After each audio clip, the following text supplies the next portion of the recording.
De toute façon, au cours des prochains jours, c'est un sujet dont on va parler en long et en large au Québec et à commencer tout de suite avec Jean-René Milot, qui est prof à l'UQAM et son champ d'expertise, la laïcité, la liberté des religions et les accommodements raisonnables. Bonjour, M. Milot. Bonjour. Vous allez bien? Bien, merci, vous-même. Oui, absolument. Écoutez, on essaie de comprendre, évidemment. On savait, on avait une bonne idée avec les fuites. Puis on sait, moi, j'ai l'impression qu'il y a deux réalités. Il y a le Québec entier et il y a Montréal, parce que le pourcentage d'immigrants à Montréal est quand même assez élevé. J'ai envie de dire 40%, mais là, j'y vais de mémoire. Alors, j'ai comme l'impression que ça va japper un peu, on va contester cette fameuse charte des valeurs québécoises. À brûle pour point, votre première phrase, votre première réaction concernant cette nouvelle réalité?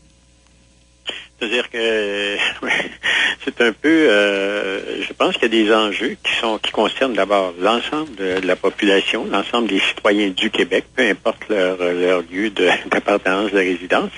Je pense qu'il y a des questions de droits fondamentaux qui sont en cause dans ça et tout le monde est concerné dans ça. Il y en a qui sont plus au premier rang. Mais je pense qu'essentiellement, ce projet-là est bien intentionné, c'est-à-dire que sauf qu'on peut se poser de grosses questions sur la façon d'essayer de réaliser l'objectif. Autrement dit, sur le mode opératoire, sur la façon de fonctionner. Quand je dis ça, c'est que, c'est pas facile au départ. Il y a deux qui font partie de la réalité du Québec comme des États de droit. C'est qu'on essaie d'articuler ou de concilier deux choses qui sont également importantes. C'est-à-dire, d'une part, la neutralité de l'État. L'État du Québec est un État laïque.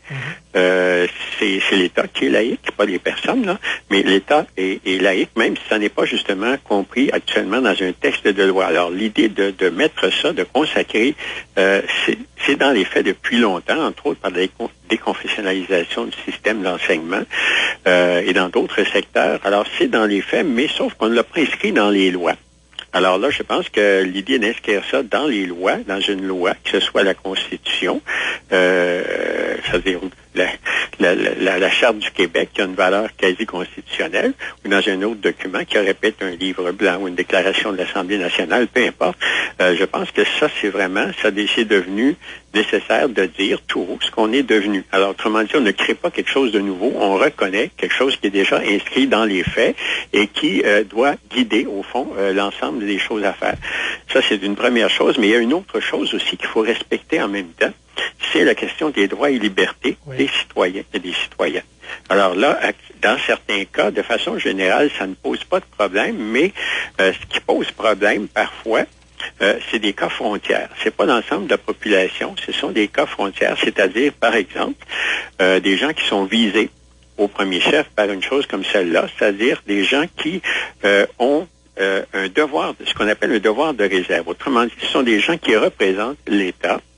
Donc, l'État étant neutre, ils doivent avoir un comportement. Eux ne peuvent pas être, ce sont des êtres humains, c'est pas des machines, c'est pas des machines distributrices. Ce sont des personnes humaines, donc, qui ont leurs convictions, qui peuvent avoir leurs manies, et ainsi de suite. Mais quand ils sont en fonction, ils doivent laisser ça de côté. Et ça doit se voir. Bon, la question qui se pose après ça, c'est que dans certains cas, il y a des gens qui représentent l'État de façon directe et le pouvoir de l'État, comme les juges, les gens qui sont en position, si on veut, de sécurité, les policiers, des gens comme ça. Ces gens-là représentent l'État et dans l'exercice de leurs fonctions, ils doivent avoir une neutralité. Et là, la question qui se pose, est-ce que quelqu'un qui porte un signe religieux, qui est visible, qui est ostensible, est-ce qu'il représente de façon correcte l'État ou s'il doit avoir un devoir de réserve? Alors, dans certains cas, je pense que généralement, les gens sont d'accord. Dans la plupart des cas, dans le rapport Bouchard-Taylor, par exemple, on disait que les juges, les agents de la paix, les avocats, et ainsi de suite, ces gens-là devaient, les gardiens de prison, devaient s'abstenir de porter des signes religieux.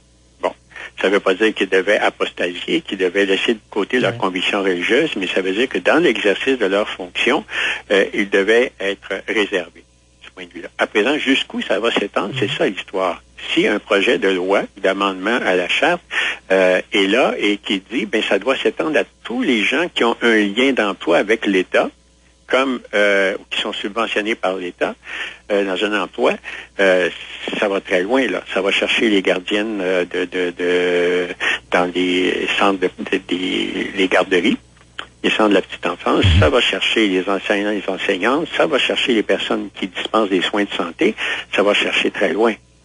Est-ce que vous avez l'impression qu'on doit serrer la vis? Est-ce que ça arrive au bon? Parce que moi, ça fait quelques années qu'on parle d'accommodement raisonnable. Il y a eu la commission Bouchard-Taylor.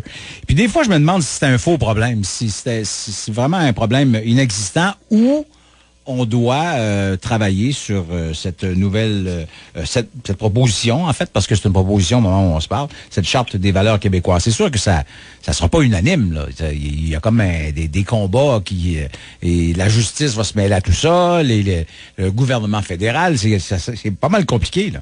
Il n'y a rien de facile. Très, très, très compliqué. Et à certains moments, je comprends un peu la réaction des gens qui semblent être un peu la vôtre. C'est de dire, pourquoi faire simple quand on peut faire compliqué? Ouais. Alors là, on est en train de compliquer considérablement les choses. L'objectif poursuivi peut, je veux dire, la question de neutralité de l'État. Je pense que tout le monde est d'accord là-dessus. C'est-à-dire que l'État ne doit pas favoriser une tradition religieuse plutôt qu'une autre.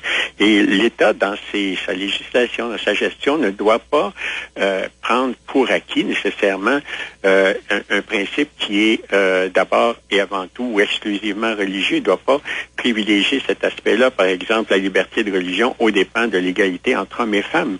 Alors ça, là-dessus, je pense que de façon générale, tout le monde, ou à peu près la majorité des gens s'entendent au Québec. Le problème, c'est les cas frontières. Et les accommodements raisonnables, ce sont des cas frontières. Et dans bien des cas, ça a été réglé depuis des années sans qu'il y ait de problème. Alors là, tout à coup, pourquoi ressortir ce débat-là, au fond, qui est une question de débat d'identité? C'est de s'affirmer en montrant jusqu'où vont aller. On a besoin de balises pour savoir un peu qu'est-ce que c'est jusqu'où on peut aller trop loin dans les accommodements sans que ça devienne déraisonnable. Mais le problème, c'est quand on veut y aller de façon précise. Et là, ce que je comprends aussi, c'est que ça va tellement loin que là, on dit dans le projet, si j'ai bien compris, que les institutions pourront déroger à l'application de cette chose-là pendant 5 ans. Alors là, ça va être... pour les gens, mettons, vous avez une gardienne d'enfants dans un CPE.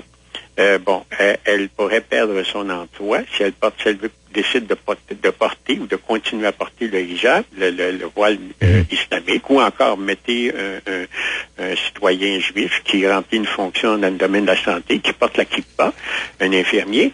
Alors ces gens-là vont devoir, si les institutions où ils travaillent ne font pas des démarches pour déroger à cet amendement, à cette nouvelle loi, ça veut dire que ces gens-là vont devoir se trouver un autre emploi ailleurs, et là, ça va être la course de savoir est-ce qu'à tel autre hôpital, on peut porter la kippa, est-ce que dans telle autre garderie, on peut porter le hijab et être en droit dans la loi. Alors, ce qui va arriver, c'est qu'il va y avoir un foisonnement. Le droit ne sera plus clair. L'application des lois va être sujette à tellement d'instances locales que ça risque de créer beaucoup d'inégalités. C'est un peu là que je voulais aller, M. Milo. Je sais qu'on s'est parlé hors d'onde tout à l'heure. Vous savez, jasé dans les dernières semaines, entre autres à Daniel Turp. Mais jusqu'où pourrait aller la contestation? Je mentionnais tout à l'heure que déjà, le Conseil musulman de Montréal, avant même la sortie des 5 propositions, contestait, dit on a embauché un avocat, on va contester.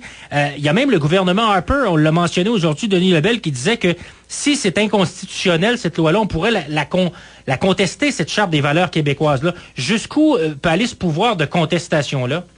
Bon, là, la première chose à déterminer, c'est que c'est l'utilisation du pouvoir que fait le Parlement, que fera le Parlement du Québec lui-même. C'est-à-dire que si il défend, par exemple, le port de la kippa ou du hijab pour des commis de l'État, là, qui sont pas, à ce moment-là, ou des enseignants, à ce moment-là, s'il a l'intention de faire ça et que ce soit en dépit de la charte québécoise et de la charte canadienne, il doit le dire explicitement. Ça, c'est compliqué, là, parce qu'il y a plusieurs dérogations, mais ce que ça veut dire, au fond, c'est que quand le Parlement du Québec ou le Parlement canadien ont voté les chartes, ils ont dit, on ne peut pas déroger à ces chartes-là, à moins, ça c'est la clause, par exemple, si on prend la charte canadienne, il y a une clause semblable dans le...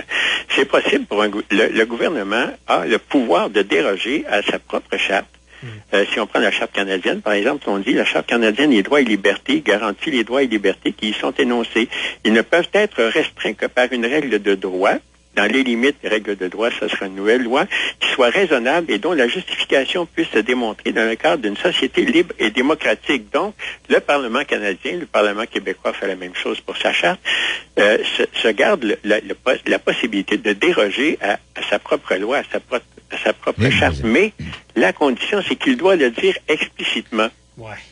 En bon français, là, on n'est pas sorti d'auberge. Je vous écoute depuis tantôt. Parce que s'il ne le dit pas explicitement, ça veut dire que demain matin, ça peut être invoqué directement. Autrement dit, le fondement sur lequel s'appuierait la nouvelle loi n'a pas été indiqué explicitement. Parce que c'est une mesure d'exception et à ce moment-là, on doit être transparent et le dire. Si on ne le dit pas, à ce moment-là, on tombe dans le droit habituel. Et là, ça peut être contesté et entre-temps, la loi ne s'appliquera pas. Alors que dans le cas contraire, c'est-à-dire si on dit, le Parlement dit, écoutez, j'avais voté une charte, mais là, j'ai l'intention de déroger à ça, que ce soit clair et net. Alors, dans le débat de société, les gens vont savoir devant quoi ils se trouvent. Alors qu'autrement, s'il ne le fait pas, s'il le fait, à ce moment-là, si le Parlement le fait à la majorité, la loi va être en application à la date prévue. Alors qu'autrement, la loi ne pourra pas être appliquée tant que une cour supérieure ou un tribunal, ça peut aller jusqu'en cour suprême, ne sera pas prononcé sur la validité de la loi. Ça peut être très long. Et on sera en 2014-2015. Et vous, comme vous n'êtes pas prof en droit, et que vous êtes prof dans le département des sciences et des religions, j'aimerais savoir, en terminant, parce que le temps file, pour le bon nombre d'auditeurs, dont moi-même, c'est quoi la différence entre un signe ostentatoire et une petite croix de rien que j'ai dans le cou ou j'ai sur l'oreille ou je sais pas quoi, là? Bon, ça, faudrait demander à nos amis coloniaux français, là, parce qu'ils ont eu des problèmes avec ça aussi. Une première loi, là, un signe ostensible, un signe ostentatoire. Ça veut dire que c'est quelque chose qui, quand est-ce une croix sur le Mont-Royal, c'est plutôt c'est très visible, c'est ostentatoire. Ça veut montrer quelque chose. Ça affiche quelque chose. Pardon, une petite boucle d'oreille. Ou un petit pendentif, une croix de 1 pouce. Bon, ça, c'est peut-être pas ostentatoire, mais il y a des gens qui vont dire c'est déjà trop. Alors, c'est très subjectif et c'est pas opérationnel, c'est pas applicable, ça. Bon, ben écoutez, merci, M. Milot, puis je pense que je vais peut-être avoir besoin de vous à quelque part la semaine prochaine ou bientôt, là, parce que on va avoir nos questions seront forcément plus précises dans les prochains jours, dans la mesure où on va comprendre mieux l'exercice que notre bon cher gouvernement a décidé de nous faire faire. Souhaitons-nous bonne chance. C'est pas facile à comprendre. Ouais.